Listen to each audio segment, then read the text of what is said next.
Bonjour chers convistes, c'est avec un réel plaisir que je suis encore avec vous ce matin pour vous partager des tutos, des astuces. Nous sommes déjà au tuto numéro 4 et vous pouvez retrouver les précédents tutos sur notre chaîne YouTube. N'hésitez pas à vous abonner et activer les notifications, la petite cloche pour recevoir toutes nos vidéos, pour être au courant de quand nous mettons en ligne nos nouveaux tutos. Alors, on commence tout de suite pour aujourd'hui avec le tuto numéro 4. Aujourd'hui, je vais vous montrer 5 astuces qui vont vous rendre la vie plus facile dans l'utilisation de Canva et pour vous permettre de mieux créer vos visuels pour votre communication digitale de tous les jours. Alors, on commence tout de suite avec l'astuce numéro 1. Alors, quelle est notre première astuce pour aujourd'hui? Comme vous pouvez constater, nous avons différentes cartes ici qui sont superposées et il est presque pas évident de pouvoir sélectionner les cartes qui sont jusque derrière. D'accord?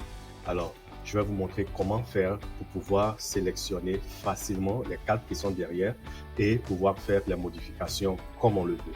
Alors, pour le faire, c'est simple. On va tous d'abord cliquer sur le premier calque qu'on voit là et sur notre clavier, on fait la touche CTRL et on clique. Quand on clique, ça sélectionne. Vous voyez, là, c'est le deuxième calque qui est sélectionné. Vous voyez, ça a changé la couleur. Donc, on est sur le calque noir. Quand je clique encore, on est sur le calque orange. Quand je clique encore, on est sur le calque bleu et je peux faire n'importe quelle modification que je veux. Disons que là, je vais changer du bleu en rouge. Voilà, je change ma couleur comme je veux. Voilà. Ainsi de suite. Donc, CTRL et je clique et je sélectionne les calques qui sont derrière. Alors, souvent en faisant des visuels, vous allez être confronté à cette situation où vous avez des calques qui sont superposés et on veut modifier un calque derrière et pouvoir sélectionner, c'est vraiment difficile. Alors, vous avez là l'astuce qu'il faut pour pouvoir le faire simplement. On passe à l'astuce numéro 2.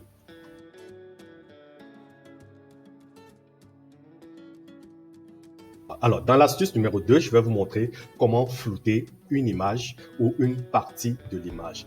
Récemment, avec les mises à jour de Canva, on peut maintenant flouter des parties d'image. Voilà, donc si vous avez pris une photo et vous voulez publier et vous ne voulez pas qu'on voit le visage de quelqu'un ou vous avez des parties que vous ne voulez pas montrer au public, vous pouvez facilement flouter cette partie de l'image. Et comment on le fait? Voici une image, vous m'avez reconnu déjà, c'est moi. Et je veux publier cette image sur Facebook, mais je ne veux pas que la personne qui est à côté de moi puisse apparaître. Alors, donc, j'ai chargé mon image. Vous savez comment importer les images dans l'application Canva. Alors, j'ai chargé mon image. Je viens dans modifier l'image. D'accord? Et voici l'outil pour flouter. C'est écrit flou. Je clique. Voilà. Donc, soit vous pouvez le faire automatiquement. Mais moi, je vais le faire moi-même. D'accord? Donc, ça va me demander la taille du pinceau. Bon, là, on peut voir la taille du pinceau. Bon, je vais la garder telle quelle. Vous avez l'intensité. Vous pouvez augmenter l'intensité comme vous voulez, l'écart. Donc, on va déjà essayer. Donc, j'applique. J'applique.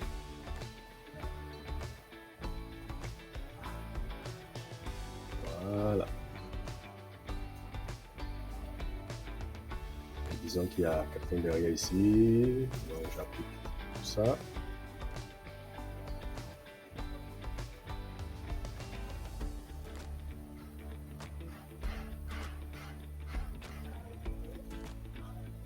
OK. Et voilà, on fait seulement terminer et appliquer. Et notre image est floutée, vous pouvez la télécharger et on est bon. Alors, c'était notre astuce numéro 2. On passe à l'astuce numéro 3.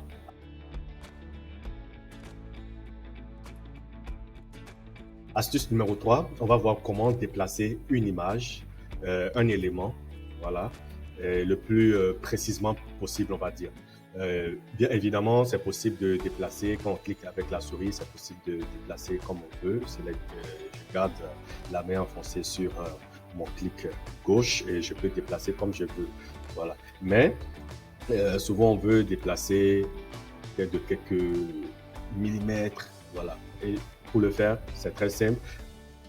Il y a les touches, les flèches sur notre clavier dans toutes les directions, les flèches qui vont vers le haut, la flèche qui va vers le haut, la flèche qui va vers le bas, à gauche et à droite.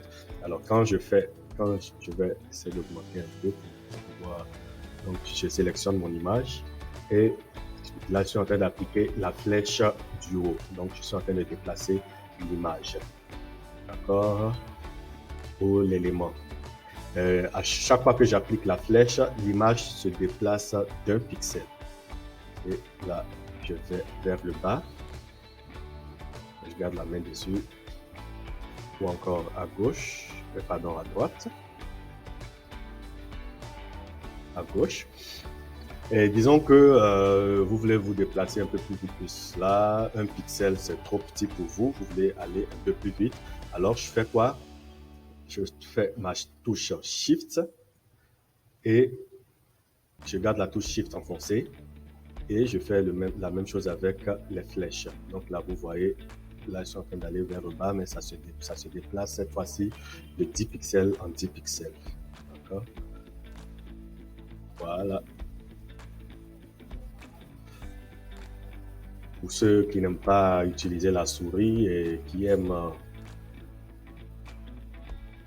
travailler avec le clavier, vous êtes servis. Voilà. Alors, c'était notre astuce numéro 3. On passe tout de suite à la prochaine.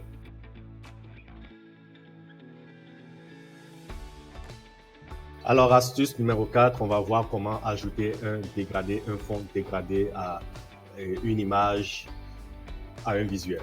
Allez, on commence tout de suite. Et pour le faire, c'est très simple. On va dans Recherche, on va d'abord dans Éléments. D'accord?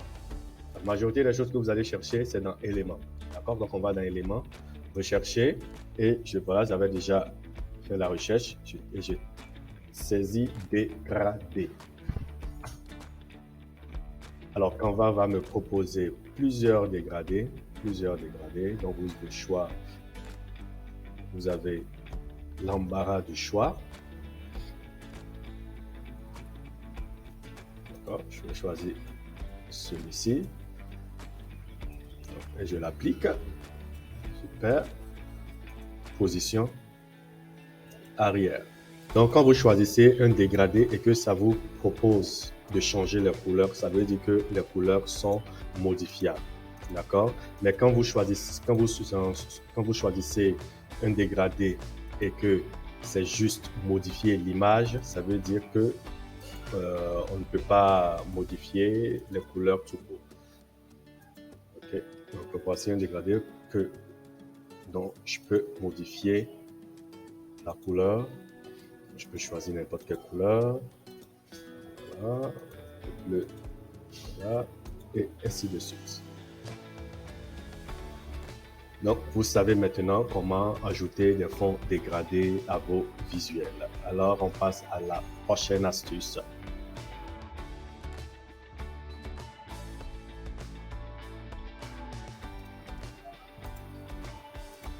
Alors, dernière astuce pour aujourd'hui, notre astuce numéro 5.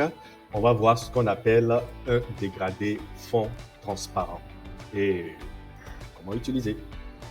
Donc, on est toujours dans le chapitre des dégradés. Là, je vais supprimer celui-là. D'accord.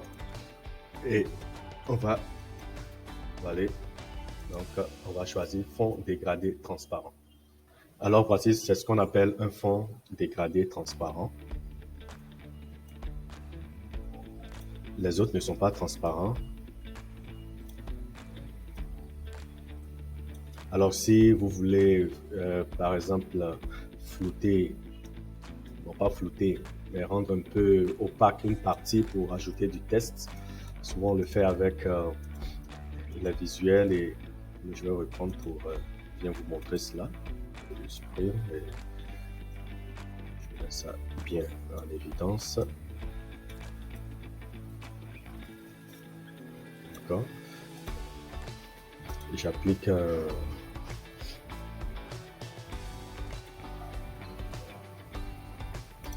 arrière-plan, n'importe lequel.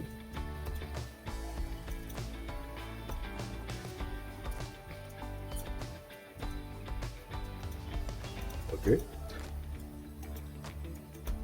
Et je veux peut-être ajouter un test en bas ici. Donc, je veux rendre cette partie opaque. Alors, ce que je vais faire, c'est d'aller chercher un fond dégradé. On va dans éléments. Donc, élément, fond dégradé transparent. Donc, je choisis ça. Et je viens le positionner sur la partie où la partie que je veux flouter en fait. Et je peux ajouter mon test ici. Simplement, je vais mettre. Alors là, vous avez un cas pratique, l'utilisation de fonds dégradés transparents. Alors, c'est tout pour aujourd'hui. Nous avons eu droit à nos 5 astuces et rendez-vous dans le prochain tuto pour les prochaines astuces. Si vous n'êtes pas encore abonné à cette chaîne, abonnez-vous tout de suite et activez les notifications pour recevoir nos prochaines vidéos. Ciao!